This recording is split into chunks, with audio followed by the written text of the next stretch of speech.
here we are witnessing something that we talked about last week. Rosie may be changing his mind. Yeah, I heard you refuse to put heat pumps in cold climates. Well, I have over all the years when people are talking to me about their cabin, second home, vacation, summer home, north of the rim, I pretty much tell them I would not put a heat pump in there if you're going to go use it in the winter. Okay, so we have an office in Prescott, and we've installed a lot of heat pumps for one client, and they had heat strips. And it gets cold, right? We designed to 17 degrees in Prescott. It gets colder than 17 degrees. Yeah.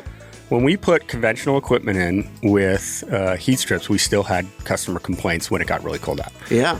If you go to the new technology, which is the inverter technology, we replaced that product with an inverter drive product, and we put hundreds of them in. We have not gotten one heat-related warranty call since we converted to those. So the heat pump technology is really catching up with the promises. Yes, but not all heat pumps will do well.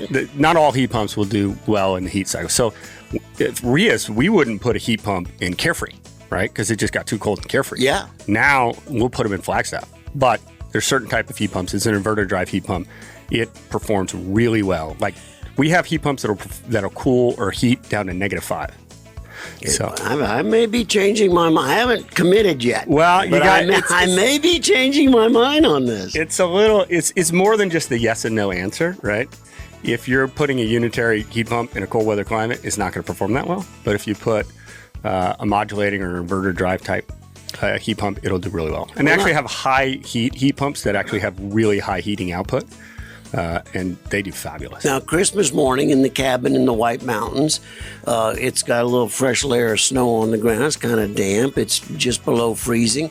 Am I going to feel warm air coming out of the duct? Absolutely.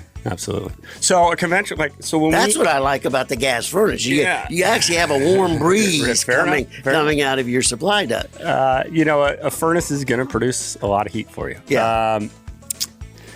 We did design work in Prescott. Again, Prescott's not quite as cold as Flagstaff, but it's similar. Like Prescott only gets, we designed to 17 degrees, but the outputs at 5 degrees are similar on some of this equipment. Okay. And we were seeing a 3-ton was producing 19,000 BTUs of cooling at 17 degrees. And now we're seeing units produce 40,000 BTUs. So it's double the heating output.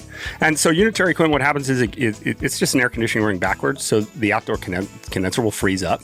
So they'll go to what's called the defrost cycle to actually turn the air conditioning on to defreeze, to defrost the outdoor unit.